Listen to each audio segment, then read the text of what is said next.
What's up, y'all? Awesome. This is the first time we're live, so everybody give yourself a thumbs up, a tap on the back, or a pat on the back. Tap on the back is crazy. If you're tapped into this, cause yeah. We're learning and growing together. So, what's up, y'all? It's the Two Wings podcast. My fellow wing is not here today, but he will be here. He will be here next time. So yeah, it's all good. But we're still gonna man the ship. Um, you know what I mean? So with that being said, we'll get right into it. We got a lot to talk about this week in particular because we got two chapters that we're covering. With that being said, though, we're gonna go into a little bit of review, just a little bit, just to make sure we're not all whatever, making sure we're all on the same page. So I'm gonna go ahead and we got the whole little setup. Let us know how you feel about this little setup right here. We're trying something different so that y'all can see and just interact a little bit more with us on the chapter. But right now, we just had a little bit of review. So basically, the recap is, it starts off with the Whitebeard pirate or the Rocks pirates with Whitebeard accompanying them, obviously. Just going and raiding like this. Basically, they're scamming the scammers. It was this unjust organization, and they were, yeah, just like kind of just taking their money and going and yeah, doing pirate shit. So that was that. It kind of goes into Whitebeard's powers, explains how Kaido doesn't really have his powers. Uh, that's our producer's kid in the background, by the way. He's so if you hear that noise, that's just him having fun. But yeah. So it goes into pretty much the Whitebeard and company, kind of leveling the island along with the Rocks pirates. You can just kind of see the dynamic of the crew. They're not really friends like that. They will get over on each other. Um, and it kind of just goes into Rocks' exploits and shit. Like, it describes like how was it? It was like they had done a lot of damage. They had like leveled nations. They'd committed unspeakable crimes. All this, and basically, even as Roger was doing his thing, this was Rox's era. And then we kind of go into a little bit more of into the ancient giant scene of things, where it shows Harold. As we know, he's trying to get in good with the world government so that Elbaf can be like a part of, just a part of the world and how they like run stuff. So he's dealing with some Cyberpol agents, the world government agents. I believe they're just world government agents, but yeah, he's getting a first glimpse of what the world government is like. I don't know why he still wants to join them, but the people that he had just helped, the world government has captured because they're not allied with them, and basically to them they're not people. This world government agent just goes ahead and caps this lady right in front of Harold, and Harold doesn't stand for it. He goes and kind of crashes out on the world government agent, which is justifiably so. Um, the world spins it how they usually do, and yeah, kind of just puts it in the light of the ancient giants kind of rebelling, further leading into that narrative that they're bad, they're evil, they're violent, they're just this barbaric warrior tribe type deal. Um, yeah, and then it kind of just goes into like young Garp, young Sengoku, young Kong, Suru, a little bit of just Rocks and Harold's like dynamic of friendship and whatnot over at Ida's bar, chilling. Before stuff gets we'll get into that, but yeah, just gets to see a little glimpse of like the young Marines, Garp and them as they're kind of rising up in the ranks. So that's cool. Garp's advocating for the Giants. Kong kind of isn't, you know what I mean? But Kong kind of gives bitch vibes to me, so it is what it is on that front. Um, Fast forward, we go into Shaki, and she goes ahead and dips from piratehood. She's not vibing with it anymore. People are all over her, always like trying to, like just she's the center of attention. So she's like, I'm getting out of this. And she goes and finds refuge at Full Lead Island. Um, I call it Full of Sims Island, to be honest, because honestly, the way that they got her the way that they're kind of they're hounding on her, which it's the way that Oda is kind of portraying it is these niggas are really simping hard, bro. But you know what it is? Shaki's a beautiful girl, so we'll go ahead and take that with that. Yeah, and then pretty much kind of just exclaims how even Rocks like falls for her after a while, you know what I mean, or like falls for her at first sight. Whitebeard, he's pushing off Stussy, not really vibing with it, like she's just any girl to him. But Shaki comes in and it's all hard eyes and shit. So cool, cool, cool. She goes ahead and opens up her restaurant, rip off bar. She's ripping niggas off left and right, bro. Just everybody's clamoring for shit service, which hey, it is what it is. So she becomes Full Lead's national treasure, or they're just their treasure of that island. And so it kind of gives a little bit of glimpse into what is a treasure, if not to be something that can be stolen. And then we get a cut into the world government, the Celestial Dragons, well, really the Five Elders, and they're on some like, yo, Harold, we have a proposition for you. You want to be a part of the world government? Cool. Okay, cool. You need to kill Rocks. So that's kind of where 1157 ends off. And so fast forward, I'm going to give a little bit of the disclaimer right now. Shonen Jump, you hold me, okay? I just want to let that be known. And I've been an official reader. It's about a year now, you know what I mean? I used to be a Thursday reader, you know what I mean? I'd get the scans, I'd get the whatever, all the websites, the Manga Panda, whatever. Cool. Like, because I want to get to know the information first, you know what I mean? I don't want any spoilers, nothing like that. But I've been dedicated official translation watcher, viewer since about the end of 2023, so almost 2 years. I've been loyal to you, Shonen Jump, and you spit in my face. I'm not gonna lie. That's what you did to me. Cause let's just say what had happened, and a little bit of precursor. You know what I mean? We'll get into the chapter, but I basically got like 3 pages in, right where it's like Rogers simping right here. It was really like maybe 1 to 2 pages in, and then right here, like I was not even. You guys are on the widescreen. I wasn't even 2 pages in, goddamn. And then all I get is this notification. Like, it's like the screen's black. It said there's some pages that got deleted from Shonen Jump. I'm like, what? You know what I mean? Like, is this what was happening with that? You know what I mean? So it's just blank pages. And so it says delete this chapter and then re-download it. I don't even know how you do that to basically like, what was it? So that you can reread it again. And I'm like, that's new. Like, I'm like, do I need to delete the app? Whatever. So I go on the chapter and I go ahead and I'm like, try to delete it. This is an iPad. I was reading it on my phone, so it might not be the same view. But I try to go in and I like, okay, cool. I do a little swipe. You know what I mean? Thinking that like normally when you swipe on an Apple product, it's like it gives a delete tab. Cool. It marks it as red. And I'm like, well, I don't know what that means. Like, I don't want to do that. So I tried to undo it. I even exit out the app, go back onto the app, thinking like, all right, just trying to read my chapter, my weekly dose of One Piece. And, yo, it marks it as red. So it takes me all the way to the last fucking page. And all I see is 2 babies, bro. I'm like, who the fuck's... I know it's Shanks and Shamrock. What is this, bro? So I'm already hot. Like, I don't even care. Something about me is that when I get spoiled on a chapter, everything's dark. Everything's bleak, bro. Like, I've gotten spoiled on specific occasions. I got spoiled for Gear 5th. That sucked. You know what I mean? That really, really hit. You know what I mean? I was like 50 chapters behind, got spoiled on Gear 5th. So a little bit of that is my fault. I'm not going to lie. But with that being said, whenever I get spoiled on something, I got spoiled on Scopper Gabon coming back. That was Super Bowl day.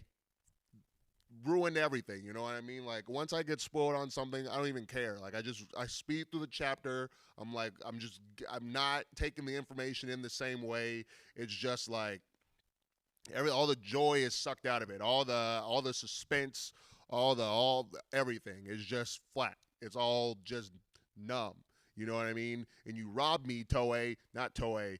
Shueisha of the chance to experience this chapter and just fully immerse myself in that shit because of your little glitch.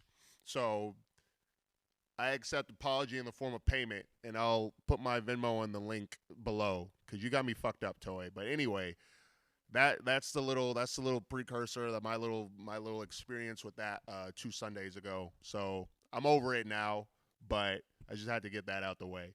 Um, so we start off with chapter 1158, and it goes with Yamato and her surrogate pirate pilgrimage. And she's pretty much like she's visiting a grave. At first, the last chapter was like a hero from the West Blue, and I'm thinking like, okay, who is this? We find out, and I didn't know at the time when I read it because I was like, it said Kozuki Moria, and I'm like Moria. I'm like, no way it could be fucking Gecko Moria. So I was just like, who else is a Moria? Like, who's this unknown character? And then my friend was like, no, like, shout out Josh X. He was like, no, bro, this is like actually like Gecko Moria. He's a Kozuki. He's part of the Kozuki clan. I'm like, yo, what the fuck? So that brings up so much. That brings up so much like context to a lot of stuff. You know what I mean? To the fight with him and Kaido. We thought that was just like some rookie pirate shit happening to where it's like, okay, he just ran up on some people and he was like, yo, I'm about to like exert my dominance over you type deal, just like normal piracy. But when we go back, it's like, no, like that snowy place, that was Ringo. And I think that it had already been explained that it was Ringo, but I just wasn't really tapped into that at the moment. But when I recalled that fight, I was like, oh, they were fighting in Ringo, and Moria was fighting for Wano, not just to fight. You know what I mean? So that gives a lot more context to that whole situation. There's also a lot of other stuff. I've been watching some other videos. I think Joy Girl talks on it a little bit. Grand Line Review talks on it a little bit. Mr. Morge for sure. And it's just like, it's crazy because it definitely paints Moria in a whole new light. You know what I mean? I guess him and Odin are like related. Not like I don't, maybe by like just merit. Like I don't know how that goes. You know what I mean? But it might be like how Zoro's family, they dipped out because he was born in the West Blue. So maybe he had lineage and ancestors from there. I'm not really able to process all the information like live right now type shit, but like yeah, it's just it brings up a little bit more of a question mark, but also a little bit more clarity to Moria's background. And then also I wanted to say this lines up perfectly with how all four Yonko factions are on their own journey to get the One Piece, because Luffy has Robin, uh, last survivor of Ohara. She can read the poneglyphs. Cool. Shanks has already been to Laugh Tale before. Well, he hasn't. He hasn't necessarily been to Laugh Tale, but he knows the way. He was there before. He was just like he just didn't get to go to the final stop because Buggy was sick at the time. So he already has the damn near the whole blueprint to get there. So I'm not really worried about how Shanks can get there. He probably already has it in the back of his head. Plus he knows Roger. Well, he obviously, but he knows Scopper and Rayleigh and Crocus, who I'm sure would give him the keys to like go back and pull up on the island again, as well as so that's Luffy and Shanks are accounted for how they can get to Laugh Tale. Blackbeard, he has Pudding now. He's captured Pudding, and when she awakens her third eye, she'll be able to read the poneglyphs, and that will be his route to getting to Laugh Tale. So it was always like, okay, well, how the fuck is Buggy gonna get there? Because at the same time, I guess you could have always argued that Buggy, as well as Shanks, already has like the blueprint to get there, just as a byproduct of being on Roger's ship and sailing damn near all the way there. But I guess Oda just wanted to give him like he wanted to make sure that like, okay, every Yonko, because they're all vying for the One Piece. I mean, obviously we know that Luffy's en route and he's gonna get it. You know what I mean? But at the same time, it's gonna be a nail biter to the end. I expect Oda to give us that. You know what I mean? So in that case, now with that being said, Moria being a Kozuki member, I'm pretty sure that means that he's got to have knowledge of how to read the poneglyphs. You know what I mean? So with that being said, it's just in my head. I'm pretty sure a lot of the Shishibukai, Seven Warlords, are going to end up finding their way onto Cross Guild. You know what I mean? And that also gives. I think Mr. Morgid highlighted this in a video that he had done last week, so shout out to him. But he, this gives Buggy's crew a huge buff in power because obviously they've got Mihawk, who's like he acts as like their number one fighter, I would assume, and then Crocodile is definitely at least admiral level at this point. I would like to assume too. But with that being said, Buggy's not really pulling no weight in terms of boxing or nothing like that, which is cool because I'm sure he'll have other thematic importance and relevance. But with Moria's shadow abilities, Moria's not really a fighter himself, but he can create an army of niggas who can, like, imagine if he had some more ores. And who do we know? Or sorry, I said that wrong, but like ancient giants. In terms of ancient giants, we've now figured out that the Galila company, like a few chapters back, when Harold and Ja Rule, where would I be without my baby? Fucking, we're talking about that shit, and they had mentioned like the crew of ancient giants, which I'm pretty sure that's how Pluton was built. And so they've been frozen, like they've been like left in like a cryogenic state, frozen. Also, I think collected by the world government. I'm not sure about that, but I know that they were captured and now they're frozen, being preserved in ice. So if Moria could get his hands on the Galila crew, like the ancient giants from way back then, and put his shadows in them, then yeah, that's the producer on.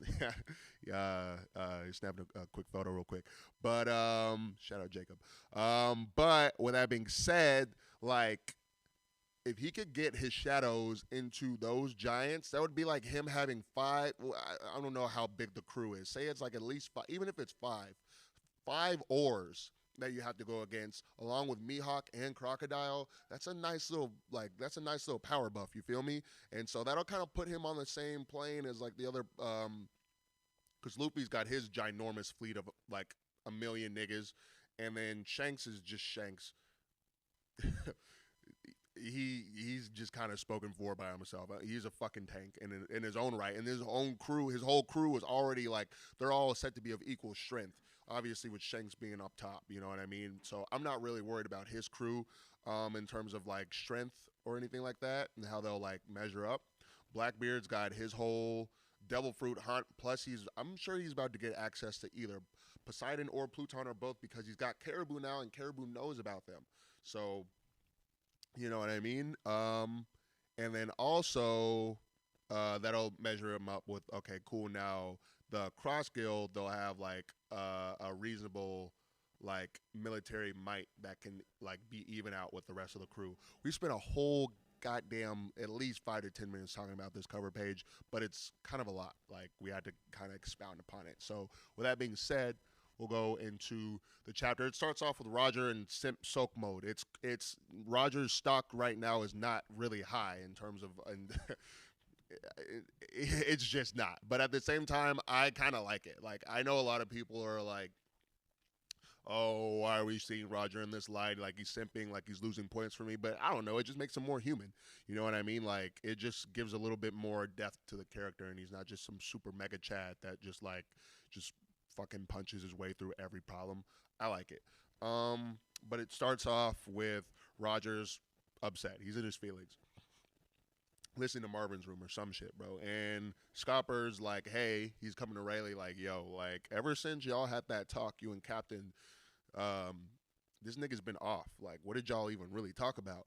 And then it flashback, you know what I mean? So apparently it shows, Rayleigh coming up to Roger in the captain's quarters, and he's like, "Yo, this is a little awkward. I didn't want to tell you this, but I got this note." You know what I mean? Shocky.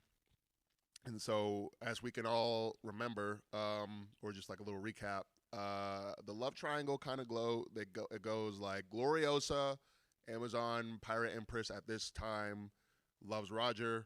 Roger isn't really fucking with Gloriosa like that. Roger loves Shocky. Shocky loves Rayleigh because he don't be giving her all that attention. You feel me? Chase don't attract. I'm fuck. But like, yeah, it just shows like basically Shocky's like, yo, sends this little message to Rayleigh like, come get me. You know what I mean? Like, I'm at the Four Seasons, like I'm waiting for you, type shit, like all that cool stuff, roses on the, but like, and Roger's like, damn, bro, like she likes my first mate and not me, you know what I mean? And he's like, yo, like how are you just gonna keep this from me, bro? And he's like, you don't feel tempted or nothing, like he's talking to Rayleigh like you're just cool off this, like, and basically like, that's our producer's son. He's done with the iPad, or he needs to get back on the iPad. What's up, dog? But basically, like, yeah, Rayleigh is like, I just don't want to be tied down right now. We're doing important pirate shit, and I just want to be like, I want to be with my captain and like the boys, which I don't know, pause a little bit, but hey, at the same time, I can respect it. Yeah, and Roger's like, well, fuck, I want to be tied down, but it is what it is. We kind of go and we cut off to Garling, and he's talking to the five elders. You know what I mean? And this is like basically he's saying that, hey, I got some, what's the word? Some intel. I was, perusing these islands, doing some business, and basically, hey, I got this little tip. I got this note from this other island saying that where he had basically like come across God Valley. Let me go back a little bit. So he had come across God Valley, and yeah, he said that he found something crazy there that Emu would definitely be pleased with. You know what I mean? So at the time, I'm thinking like, is this maybe a ancient weapon or something like that? I got a little bit of sinus, y'all, so if I'm a little stuffy right now, that's my fault. But we don't keep it moving though. Yeah. So he's telling them, yo, I found this little discovery. So we're like, okay, what could that possibly be? Cuts back to Full Lead Island, Full of Simp Island, and we go into all these pirates kind of just clamoring for Shocky. Cool, you know what I mean? Like, giving them abysmal service. You know what I mean? Like, you can't pay your tab, nigga. Come back here. That's 2 years unpaid labor. Like, you know what I mean? Like, we don't got whiskey. Give them cheap rum. Homeboys, like, this is the best, worst service I've ever had in my life. You know what I mean? Just hard eyes, full smiles. Like, hey, them niggas are mad simp mode, which is, I'm not mad at it. It is what it is. And then he goes and it cuts to Rocks, and Shocky's like, yo, you're not really vibing, you're not really looking at me the same way you used to. Like, did you find someone else or something like that? And Big Mom and Stussy and Gloriosa are kind of like already tipped off to the fact that, hey, Rocks he's found someone else, and this nigga has a kid. So that's obviously that's Blackbeard. I don't know why at the time I thought that it could be somebody else, but it's Blackbeard. Timeline matches up perfectly, and Rox is like, yo, keep that on the down low. Don't tell nobody about that. So, sorry, y'all. Sinuses are crazy. But like, basically like, cool. It cuts into Roger going into the island, and let me pick this up a little bit because I'm just like I'm going a little bit too long in the discussion, but it shows Roger going onto the island. Him and Rox have beef, you know what I mean? But they can't fight on Shocky's bar. That's like the one rule. You can't fight. So, it's probably like the most peaceful place in the whole new world, to be honest. And, Shocky's like, hey, like, we got Shaki's like, yo, if Roger's here, then Rayleigh must be here. So she's like, hey, where's Rayleigh? And Roger is like, yo, like, hey, Rayleigh's, hanging back. I forgot to mention this, but basically, Roger is. He was on some simp shit. He was sad, but he turned out that he's a number one wingman because what he's doing right now is he's basically trying to throw the kingly oop to Rayleigh right now, the king of all oops to Rayleigh, and that nigga is not receiving it. He's in the ship singing Big Sake right now, and Shaki is like right 50 feet away from him, but that's a whole nother story. Really not paying her no attention. But, Roger's trying to set up Rayleigh with Shaki. So that's a good friend. That's a good first mate. Like, that's, they're boys for real. And that being said, basically, yeah, Gloriosa's still, all on Roger. Roger's not feeling it, which I think is crazy because Gloriosa's some fine shit to me. But that's a whole other, topic. Shaki's all bummed that Rayleigh's not there, obviously. And then it kind of goes into, yeah, there's no fighting on Shaki's Island, but there can be fighting in Elbath. And we cut to, the ultimatum that the world government had gave Harold the last chapter. He's now kind of, what's the word? He's following through on it. So it cuts to this crazy epic battle scene. I'm sure the anime is going to treat this so beautifully, you know what I mean? Loki's like trying to peep this shit, and he's just like getting like, blown away in the wind by the impact of their blows and shit like that. Haruden's there as well, and you just see Harold's like going after Rocks. So Rocks is like, yo, bro, like you're really gonna let the world government like talk you into like trying to fight me? I thought we were friends, but like what? And Harold's like, hey, trust me, like I have my doubts about this, but I gotta do what I gotta do for the Elbath people. I didn't really like this when I saw it. I'm not gonna lie. I was like, yo. And how do y'all feel about it? You know what I mean? Like, Chad, if you're here, if you're listening, I can't really see that shit. But cause for me, Harold's stock was down in this moment. I'm like, you've seen the world government. You kind of know what they're about. You just last chapter saw them kill somebody who wasn't affiliated with, the world government who had saved you, like who had helped you and your people. You know what I mean? So you know what they're about. Yet you're still so adamant on having you and your whole nation join them. It's just some weird iffy shit to me. But it is what it is. I didn't like it, and then I think Rocks is kind of like, Rocks should very much, rightfully so, feel betrayed in this sense. You know what I mean? Like, they're boys. They've drank together. In One Piece, you share a drink together. You niggas are all right. You guys are cool. So, like, I didn't fuck with it. But basically, Harold's like, Rocks is like, yo, where's your warrior pride at? Like, what are we doing? Like, this is not cool. Like, you're really about to just be their pet. Like, they don't even like, they're just trying to use you for your strength. That's all they see you as, which is completely factual. So I don't know why Harold's so jaded about this, or he's like so misguided on it.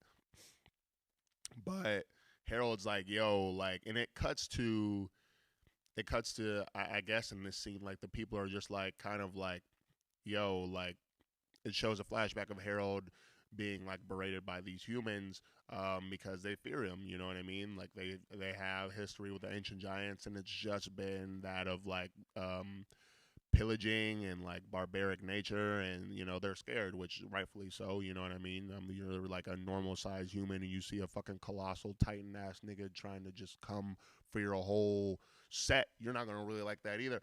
But that's what happened. And what I think it's cool, if you zoom in on this, it's crazy because I think that these people who are rejecting Harold are from the Sorbet Kingdom. If you can peep Homeboy's attire, it's the same as what Kuma had on.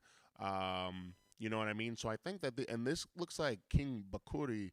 I think that's how you pronounce his name. But and I know it's not him, but maybe a former king, because this is a ways before. Well, is it? No, actually, this is like right around that timeline. So yeah. I think that this is the Sorbet Kingdom, which is just some cool tie-in. We'll see if that gets confirmed in the anime. But basically, Rox is like, yeah, I got to do this. Like, we've been known as these ancient barbaric people for so long, and you know, or Harold's like, hey, I got to do this for my people. Like, we've been known to be like this, like, warrior clan for so long. Like, all this violence, we're trying to strive for peace. So if we got to join the world government, we're gonna do that. Rox is like, bro, that's some bitch nigga shit. You're a coward. You're a coward, and honestly, that's kind of rightly so. And he kind of just gives him that final blow, like, hey, like, fuck this. Talks her off, like, you know what? You want to be on that stuff? Cool, cool. You want to join the government? That's awesome, but you can't be a part of my crew. I don't even want to. We're cutting that conversation right now. And then Harold's like, yeah, bro. Well, like, that's cool. That's fine with me too. We're on low power mode. That's cool. We'll power through this. So yeah, like, and what I think is happening right now, because it says that okay, they don't talk anymore after that fateful day. Well, they don't talk anymore after their little fight until that fateful day. To which, so I'm assuming that's God Valley. I was given some clarity on that as I was reading some reviews for the chapter. But with that being said, I think this little panel right here, I think that's Loki reading the current events of God Valley. I'm not sure because he's like, okay, more news about rocks. You know what I mean? So upon reread, I was like, is this because we'll find out next chapter, but is this when Morgan tips them off and it's just the news that rocks is going to be on God Valley, or is this kind of like a little bit chronologically further up to the more current events of God Valley, or the aftermath to where Loki's about to read that Rox has met his demise. Although, I don't know. It was also stated that, the whole God Valley incident was kept under wraps. So I don't know. Maybe this wasn't something that was brought out to the world, or maybe Morgan's had just leaked it a little bit. You know what I mean? I don't know. But with that being said, we get this cute little scene of like Ida like just trying to check up on Loki. Hey, Rox isn't coming. Loki's like, shut the fuck up. This nigga's disrespectful as fuck. But he's been hurt. He's been hurt. He hurt people. He's a child. So he's just lashing out in the way he knows how. Ida, being a kind, caring mother, she's like, you just want some juice? That nigga is like, yeah, I can use some juice. To where it's like, it's cool because you can see, it's like, I forgot who brought this up, but you could see how he's kind of warming up to her. I think it was Murphy Napier. Shout out that channel too. But like, you could see how he's kind of warming up and like actually inviting someone into his like circle of trust. You know what I mean? Because he's been jaded and misused and abused as a kid all up until now. So he's kind of closed himself off. So the fact that he's kind of opening up a little bit more, even though he's still a little dickhead, you can see how his heart is warming, particularly to Ida through her kindness. So I thought that was a cute little cool snippet of the chapter, or Loki's development. But we cut to the part that got spoiled in. Shout out Shoei for hoeing a nigga. Shoeisha. Cool. So we go into West Blue 39 years ago, I'm sorry. A year before the God Valley incident. And cool, it's like, twins, awesome. Shanks and fucking Shamrock, cool. It's cool because we don't see the lady's face.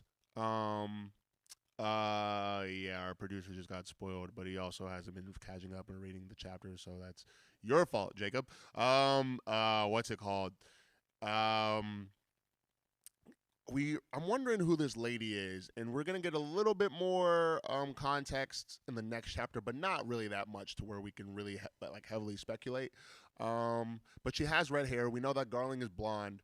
And that, so this is where Shanks and Shamrock get their trademark red hair from. So that's cool.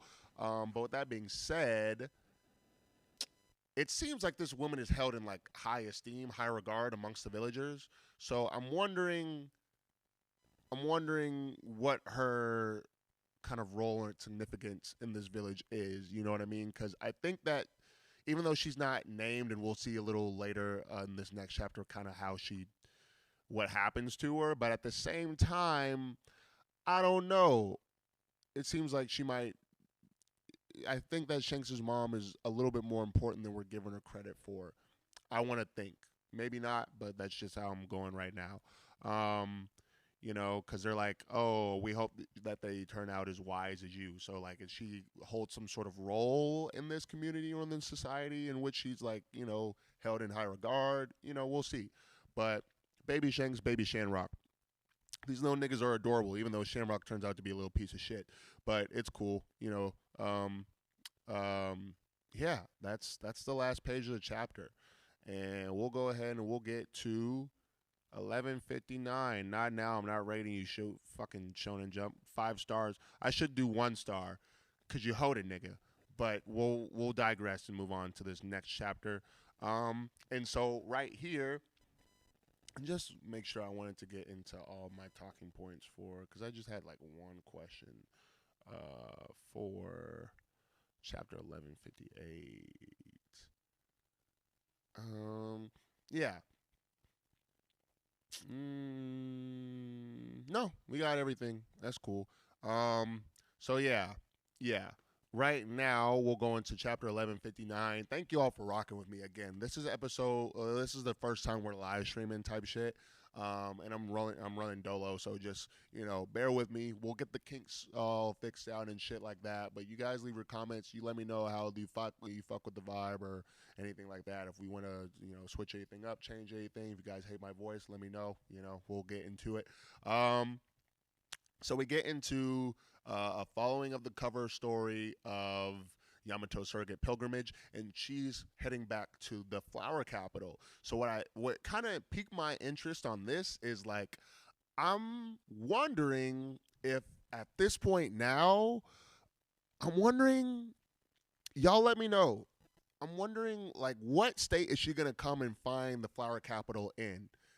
Cause by this time, I feel like this is enough time in which Caribou and I remember, if y'all, so last episode we had talked about, why in the beginning of the Elbath arc, where we hear that narrator talking, they're like, don't stay in Elbath for too long. And so our speculation on that was that, like, because everything in Elbath is so big and, like, the giant years compared to human years are like dog years, kind of, like, Loki as a child, he's like 28 years old, but he's like also like 10, as like in normal kid years, or how like right now he's 79, but that kind of also equates to like him being in his like 20s or something like that. So what I want to think is that I think time moves faster on Elbath, or like I would say like it's kind of like a hyperbolic time chamber type deal. I don't know if I'm articulating this the right way, but like imagine like, so in the hyperbolic time chamber of Dragon Ball Z, one day passes in real world time, but when you're in the hyperbolic time chamber, it's a whole year. So is being in Elbath kind of like being in the hyperbolic time chamber? And is that going to lead to like a skip, like a little mini time skip? You know what I mean? Because that would give people like Kobe and stuff like that, like a little bit of time to get even more buffed and even more powerful. You know what I mean? Because he will be a final player in the culmination of what happens with One Piece. Jacob's son is having fun right now. We gonna let that nigga have his fun, bro. He's just a kid being a kid. But like at the same time, like, what's it called? So that's what I'm thinking, because the narrator explicitly said, "Don't stay here too long." So what I'm thinking is, I think that we might be in for a surprise of like, oh, maybe it's like a 6 month or maybe a year time skip, from when the time we get back. And that's a whole lot of time for, remember when we just left Egghead Island, Katarina Devon and what's that sniper's name, bro? Why am I thinking of Pooh? Von Auger. They had just snatched up Caribou, and they were like, why shouldn't we just off you right here? But if we remember, Caribou has been on the ship for the Straw Hats since Fishman Island, I believe. So he knows about Poseidon. being Shirahoshi or Shirahoshi being Poseidon, and he knows about Pluton, and where it's located and how to access it through Wano's borders. So, with that being said, I'm wondering what kind of state Yamato is going to find the flower capital in. You know what I mean? Because we don't necessarily know how long she's been on this little pilgrimage and how long she's been on this journey, collecting subordinates and shit.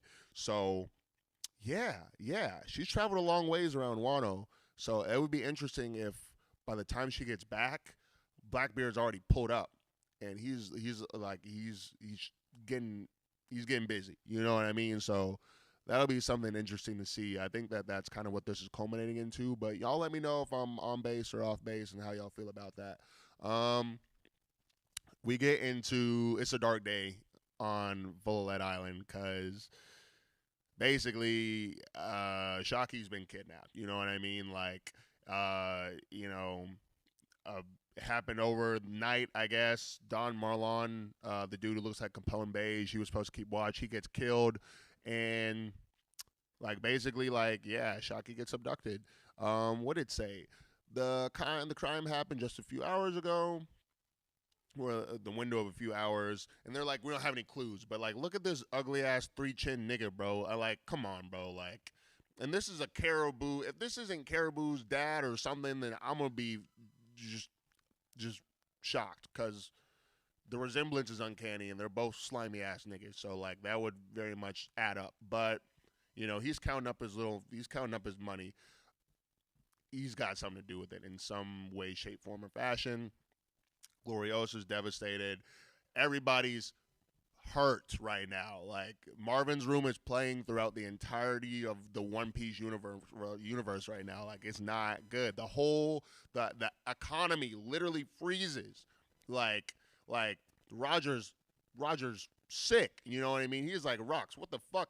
How are you gonna let this shit happen under your nose, nigga? I'm gonna kick your ass when I see you. Which, hey, it is what it is, bro. But it says, smiles vanished from the faces of all the crestfallen people. It was said all economic activity around the world stagnated for weeks over one bitch. That's crazy, bro. But hey, these niggas were going through it. I'm that's wild. And we cut into God Valley. So we're back in God Valley. This is a year later. So if I'm not mistaken, Garling had come in a year removed from the previous tourney that they just did. And so this is a year after. Well, this is right when God Valley's happening. So never mind. This is literally right when shit's about to go down. So this is some cold, cold shit. And it was always speculated on how Garling kind of got with Shanks' mom. They're celestial dragons. And so they're known to be scummy individuals. We know they're dirty, tactics and getting women and having slaves. So we don't need to get into all that shit. So that's kind of what I was thinking of, is did Garland just kind of go in and do what celestial dragons do and impregnated Shanks' mom? But I guess from what we're seeing from here, it was Shanks' mom kind of got rizzed up by Garling. You know what I mean? It's shown when we got into Kuma's backstory that all the hoes were all over Garling anyway. You know what I mean? So, I mean, this nigga probably just he just walked in as himself. You know what I mean? Didn't even have to do no,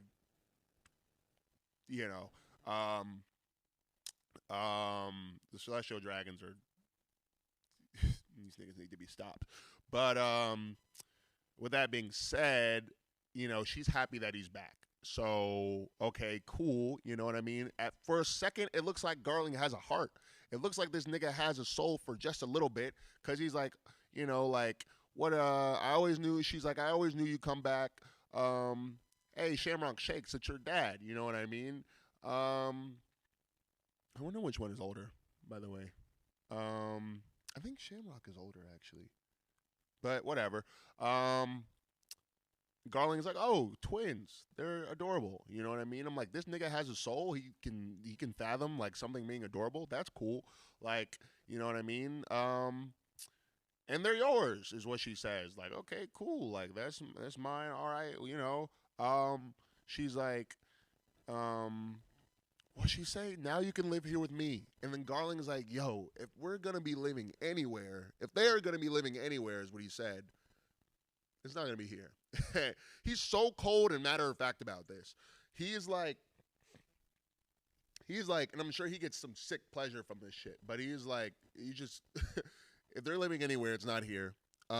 Actually, this place is not gonna be a place in like a few days. We're about to level this shit, basically.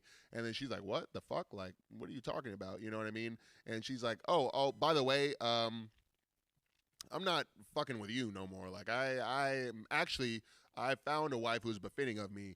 And once I win her, I'm going to make her my wife. And she's like, what the fuck? You're like, obviously a little confused. Um, and yeah, she's like, I'm gonna win her in this. He's like, I'm gonna win her in this competition. And as she's like, kind of like asking questions, boom, no hesitation, no thought, no nothing. Offs the mother of his children in front of Shanks and Shamrocks. Doesn't give a fuck, bro. He's literally just like, it's like killing a fly to him. Crazy. These celestial dragons operate on a different plane than the rest of the One Piece world, than the rest of us normal people. He just offs her, bro. Like, and he's like, immediately picks up the phone. Hey, get the preparations ready. Doesn't even think twice about it. You know what I mean? Shanks and Shamrock crying in their fucking stroller 2 feet away from their mother who just got fucking offed. You know what I mean? So people are loading up on the island, and the people of God Valley are like, yo, what's happening right now? Like, you know, what's with all this like ruckus, commotion? Um, and we're about to get into we're about to get into some juicy shit. Okay, right? So the tranquilizer guns. Okay, all those are done. Like they're apprehending the villains because I'm sure that they don't want to kill them because they need people to hunt for the competition. So instead of just killing them right now, they're gonna wait and they're gonna get them all handcuffed and have them run around and scurry like the rabbits that they claim that they are, and they're gonna off them in that manner, which is sadistic and fucked up and just some celestial dragon shit. Um, we get this one cadet. At the time, I was like, okay, like I wasn't really thinking much about this. I'm like, okay, this is just some stuff I'm reading. Okay, who is this one military marine guy? He's asking questions like, what's the purpose of this mission? Like, what are we really doing here? And then homeboy's like one of the upper ranks. He's like, yo, stop asking fucking questions. Come on, let's go. You know what I mean? Some regular bystanders, some innocent people of God Valley are just walking up like, hey, what's the problem? What's happening? Boom, capped right there with tranquilizer guns, though not killed yet. You know what I mean? So, yeah, and it just kind of gets into, all right, cool, like Dragon's like, yo, but like what, like can we like take a second and like maybe think about this? Like, is there like, do we have to do it in this manner? Like, it seems like we're hurting these people. And then like the marine guy is like, yo, stop thinking individual thoughts. Like, you need to be thinking like individual thoughts. They distract from the mindset of the group. Like, just fucking follow your mission, rookie. You know what I mean? So these Marines, you can already tell that this isn't their first little rodeo. It's kind of fucked up. The culling game happens every like 3 years, so it makes sense if a high ranking Marine has been around these like parts before. You know what I mean? What's up, Phoenix? Yeah, he's shy, and I can't get a wave back, but that's okay, bro. And then we kind of cut to the scene, and we find out who this is. And at the time, I'm like, oh my god, this makes so much sense. It's Dragon. It's Monkey D. Dragon. Same age as Luffy, I believe. Navy sailor, just starting out. Cool. You know what I mean? So he's obviously, and it's cool to know that he's like not really vibing with this. Like, this is like, yo, what is this? Like this is. So you can already see the sods of, you can see the seeds of like of doubt being like sown in him from like a young age as to what the true purpose of this Marine and what is like the real truth behind this faction that he's working for, that his father works for. You know what I mean? And so he gathers the resolve to like, hey, he's telling himself like, hey, I'm not killing them. I'm not killing them. They're just tranquilizer rounds. I'm not hurting them. and so he's going ahead and doing his mission. And we fast forward into a slave ship, right? And so this is cool. We get to see this is Jenny. Shout out Jenny, always gonna be the MVP of One Piece, bro. But we get to see her, you know, as a kid. This is like the God Valley incident, so flashback time, and we see what is his name again? I'm tripping on it.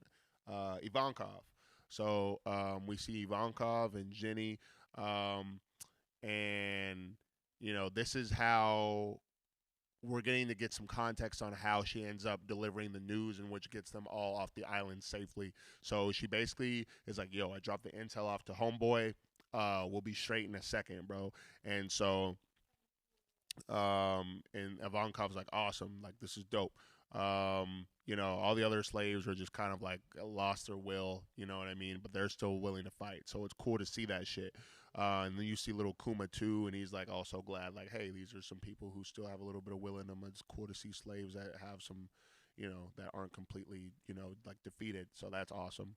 And then we cut to like young Morgans still running shit. Just like basically if I'm not mistaken, she gives the information to them, she tips them off, and Morgan's is like, so he's got this, and also the world government has an information too. They're asking him to sit on it, and he's like, you need to pay me. But he's like, either way, I'm leaking this shit to the I'm leaking this to the Rocks Pirates, because like I'm about to make a huge spectacle so we can have a bigger story, I'm guessing. So with that being said, we find out that Shaki's still alive. So, the people on Full Island have a glimmer of hope now, you know what I mean? They find out through the news that Morgan is just shipped out. That, like, okay, she's being held by the Celestial Dragons. She's on God Valley. Whatever, the Wang Ji, I think that's his name. Fucking Wang Ji, bro. Like, Ochoku, like, he's choking up right now, and nigga's distraught because he's like, oh wait, like maybe we shouldn't trust this information because he's a slimy ass rat. Everybody's like, okay, cool, we're about to go gather up our artillery, and we're finna head over to God Valley, and we're gonna save Shaki, right, in the name of all simps. So like basically, Big Mom and Kaido, you can see them, and Kaido's like, oh cool, like there's some devil fruits, and Big Mom's like, oh, I can give some to my kid or whatever, that's awesome. Rox is like, all right, well, fuck. Like, if you're ready, come on, let's go. We're about to go to God Valley and get this stuff going. Like, we're about to get it started. So, it goes to Roger, and he is like, all right, we're going to beat Rox to it. Like, we're about to go. Like, everybody's on go. Rayleigh's about to go get his shorty back, Roger, oh, sorry, Garp is, he's like, oh, Roger's going to be there? Like, fuck the hoes. Like, I just want to fight this nigga, bro. So cool. I'm gonna pull up too. So all the heavy hitters are gathering onto one island for this cataclysmic battle that ultimately ends in Rox's demise. But we go into on the way there. Rox is pulling up, and he confronts a huge ship. Or they pull up on him. Basically, it's an ancient giant ship. It's Herald. So he's blocking their way, and he's like, "Yo, I got government monitors. Also, like another ship. Like he's on the ship down from you. You know what I mean? So that's cool. I think I know, like, as I reread this, I think I know kind of what Harold's objective is in this, but we'll get into it. Basically, like, oh, so Rox is like, yo, you're still a fucking dog for the military. That's cool. You and I need to talk real quick. So, it's cool to see them on speaking terms again for just a little bit. You know what I mean? And this is where we get into some crazy lore, right? So, okay, he's only divulging this information to Harold. He hasn't even told this shit to his crew yet, right? Basically, like, he's on some, okay, this nigga Shiki is like, okay, so he's basically like, yo, Rox isn't my real name. It's Davy D. Zabek. You know what I mean? Like, I am so that makes sense how it said that okay he's a worshiper of the Davy clan. Now we can kind of get a little bit more context, and it's like oh he actually that makes sense because he's a direct ancestor from Davy D Jones, who I'm sure was in Joy Boy's era, right? And so with that being said, that nigga Shiki's like, la di da, nigga. Like, you're up here talking, having tea with the niggas, and I'm worried trying to get my bitch back. You know what I mean? So that was funny. That was just on some, like, I thought that was funny. Um, but it says that, cool. It's the name of a clan. I want to make sure I read this right verbatim just because this is a little, this is some important lore. Um, it's the name of a clan that I suspect that the world government has long tried to cover up. The descendants of the legendary pirate Davy D. Jones. We took root in the criminal underworld and continue to eke out a living even today. So that makes me think that there's even more than one clan member because, well, it's a clan. It's like on Naruto. It's like the fucking Uzumaki clan or I guess that's not a good parallel because they're all dead except for Naruto damn near. It's like the Hyuga clan or some shit like that. You know what I mean? Where it's like, it's got me thinking like, okay, how many descendants are there? There's D and then there's a Davy D is when I'm, like, so that sounds like a pause off rip, but we're just gonna keep it moving. You know what I mean? So like, uh, it makes me think that there's more than one Davy member besides just Rocks and Blackbeard that we know today. And the fact that his clan is on Glad Valley, I'm just wondering how many more we'll see. You know what I mean? Because it says that they also take root in the underworld. Are they all just kind of positioned to be, I don't even know if that's the right word, but like just to be like not as good people, even though we're kind of seeing that Rox is kind of a decent person. Like he's not too far off from Luffy, really. The fact, I mean, except from the fact that he'll hit a kid, but Luffy will hit a kid too. So fuck, they're not too far off. We're kind of seeing that Rox isn't that bad of a guy. You know what I mean? Blackbeard is kind of more scummy than Rox, to be honest. So it's just it's interesting to see. But and I'm thinking that this is and it kind of gets even more clarified in the later parts of the chapter. But is this the discovery that Garling had found, which was so preposterous that Emu was going to be sure to love? So I thought it was going to be an ancient weapon, but it seems like this might be something as well of equal importance, and we'll get more context as we go deeper into the story of obviously. But he's like, Rox is like, yo, he's kind of like fucking J. Cole on that one song, on For Your Eyes Only. For Your Eyes Only. Yeah, he's like, look, my time is kind of is coming to an end. You know what I mean? Like, I think that whoever side fate is on, it's not my side. You know what I mean? Stuff's not looking good for me, but all I really need to make sure is that my wife and my kid are cool. Everybody thinks I'm here to save fucking Shocky. I'm not. I don't really care about that. And matter of fact, if that's his son. I don't really care about anyone else on the island as long as my wife and kid are cool. So that's awesome. You know what I mean? So what's it called? That's a real noble cause that we find out that Rox is fighting for. You know what I mean? It explains why he's not really on Shocking no more because he had found his love. He has a kid, and he's actually trying to protect them. You know what I mean? He gave them to the company of his clan in his hometown so that they can be looked under. And he knew that them riding along with him would just be too dangerous, especially with like his name. You know what I mean? So I think that was a really. It's just we're getting so much on Rox's character, and we're finding out that this nigga's really cool. So it kind of sucks and it's tragic that he's about to ultimately meet his fate. And it's like all this time we've thought that Rox is just big bad villain, but he's really not. So that's just something as well. Yeah, so he is like, basically, Harold, will you join me? Like, I'm asking you right now. And Harold's like, yeah, no, I'm not going to do that shit. And it's just like, all right, cool. Like, that's how you feel? Like, that's awesome. So Rox and company just go ahead and blow up Harold's ship. But what I'm thinking happened now, and as I've been watching reviews on this, I'm thinking that Harold probably did that so that because he tells his men not to fight Rox, not to harm them. So if he wanted to, like everybody's there, they can have a little all-out war. You know what I mean? But I think Harold is more so saying like, this iPad's dying on us, bro. 5% battery. We're gonna get to it. Okay, cool.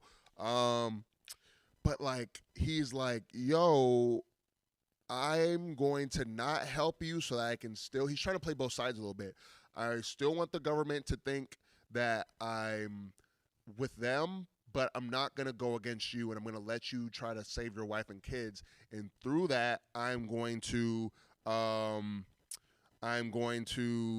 it called? I'm going to let you attack me, and so that it's like, yo, they tried to or we tried to stop them. Harold will be like, I'm sorry, y'all, let me collect myself and get right. Okay, right? So Harold's like, yo, I tried my best, but they attacked us, and that's what it is. So I think that Harold is in his own way letting Rox do his thing. He knows he can't really directly help him because of how he's trying to position himself with the world government, but he's not going to hinder Rox from accomplishing his goal. You know what I mean? We cut into the atrocities happening on God Valley. The people are distraught. Why is this happening to us? You know what I mean? We cut to the Celestial Dragons kind of announcing the games like, yo, like, welcome to our third annual fucking killing spree. You know what I mean? Like we've got 9 devil fruits, which I was put onto this by I think Arthur Library of Ohara. It used to be, if you go back in the original Kuma flashback, it was 6 little treasure trunks, but now it's 9. So that's even more potential devil fruits, more lore. It's just like a little recon, which I'm not mad at it. I'm not mad at it at all. But they're like, hey, this is our prize, Shaki. She's been kept in pristine condition, which, I mean, it's luckily nothing happened to her. That's kind of what I was like. Hopefully, I was like fearing. I was fearing that shit. Like like her being under the celestial dragons and whatnot. I hope she didn't like have the same fate as Boa Hancock. But apparently, she's been kept pristine condition, as like a trophy. You know what I mean? For the winner. And yo, like she's the grand prize, along with all these other devil fruits and shit like that. And we got special rabbits. They were well, I'm getting a little ahead of myself. It kind of goes into like, oh, you see the celestial dragons, like, oh, we're gonna win her. Like, hey, Summers, you need to win her for the Shepherd family. You know what I mean? So, yeah, and then they're like, basically, hey, you could keep her as a wife or you can make her a slave. The choice is yours once you win. So Summers is like, yo, I'm gonna make her a slave. Garling's like, you're out of your mind. I'm gonna win and make her my wife. You can see Gunko and the Man Mayor family as well. You know what I mean? And we cut to, this is the shit that threw me, and I had to get a little bit more context on it because I had thought it was a different scene. But we walk into Dragon coming up on this woman who's badly injured, and she's like, hey, can you please protect my children?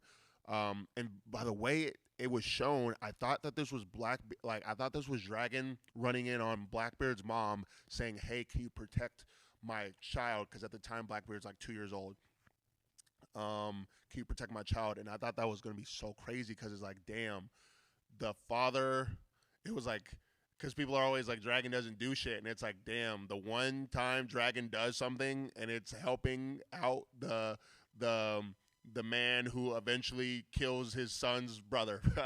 I was like, damn, that was going to be some fucked up shit. Like the one time you do something, Dragon. But apparently, I also thought it was beautiful storytelling, though. I'm not going to lie. I thought that would be a really cool spin if Dragon was the one that ultimately saved Blackbeard and is also the reason, although he's going to be a reason that the world is being helped, he's also the reason that the world is going into this this potential like kind of shroud of darkness that Blackbeard plans to consume the world with his eventual plan. But apparently, given with context, it's two different scenes. It's two different scenes, and this makes more sense because I'm like, she said my children, and so I'm like, okay, and that also made me think for a second. It's like, wait, is Blackbeard's mom the same as Rox's mom? Or I'm sorry, is Blackbeard's mom the same as Shanks's mom? Like the same woman, but no, no.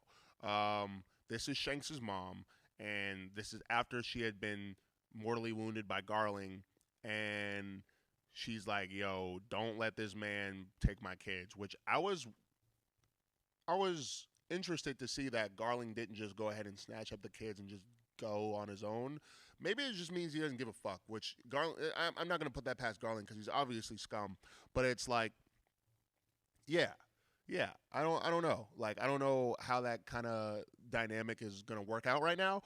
But she obviously has Shanks and Shamrock still, and she's trying to get them off the island and away from Garling's clutches. You know what I mean? So this is Dragon, and then this is another scene we get to of. So this is Rox's wife, who we have still not seen yet. Both of these women are their faces haven't been revealed yet. And then this is baby Teach, like 2-year-old Teach, like, hey, come on, Teach, it'll be okay. And I'm assuming that this is like also like the slave ship, perhaps, where Kuma's also being held because the celestial dragons are like, yo, on top of Kuma and or on top of the what's the fucking name? The Buccaneer tribe, like special prize rabbit. We have another rabbit that's like part of the Davy clan. So the Celestial Dragons know something about the Davy clan. I know they're kept in the dark about a lot of shit from Emu. But yeah, so that's like the special prize, and that's kind of how we cut to the end of the chapter. Y'all, I know that was a fucking mouthful. I know I was talking. Again, let me know how we got to switch up the format, or if you guys like this format, or whatever. You know what I mean? I'll have my co-host with me next time, so it should be cool. But yeah, there's a lot to digest in these last two chapters, and it's looking like we're about to just get right into the God Valley incident. I don't think we're going to cut away from this. No more fucking clashes. I think we're going to get like the actual events of God Valley unfolding before our eyes in this next chapter, which comes out next Sunday. Shonen Jump. Shoeisha, don't hoe a nigga this time. You're hoeing a nigga, bro, on these spoilers. So just don't do it next time, please. There's a lot that we kind of have to get into, but like, I mean, let me know how y'all feel about this, cause like, yeah, this is crazy. This is crazy. You know what I mean? Let me see if I answered all my. I had some questions. From this chapter as well. I just want to make sure I covered everything. And that's got me. The one last thing I wanted to touch on before we wrap up is like, yo, is Garling? Is Shanks' mom also a member of the Davy clan? Because Rock said that there's multiple members, and so I'm like, does that mean the reason why Shanks is a child of fate? It's been speculated in other videos that like, is it because he's half celestial dragon, half like God's Knight, half Davy clan member? Like, is he also a D? Like, it's just a lot that we kind of have to unpack. There's still a lot we don't know, but yeah, y'all, this has been a cool chapter. We got a lot of stuff to talk about, and I appreciate y'all for rocking with me on this first live stream that we're doing. We're trying to try something new out, get you guys the content as quickly as possible, straight from the source. Man, if you watch this, please like, comment, subscribe, do all that shit if you like it. If you have any notes, any suggestions or whatever, I just want to hear your input. Let's get this conversation going. Let's start trying to unpack this shit. With that being said, y'all, it's been the Two Wings podcast. I'm your wing. Yeah, I appreciate you. Shout out Jacob. Shout out producer Jacob. And shout out Phoenix. And we're going to end it at that. All right, man. Peace. Whew.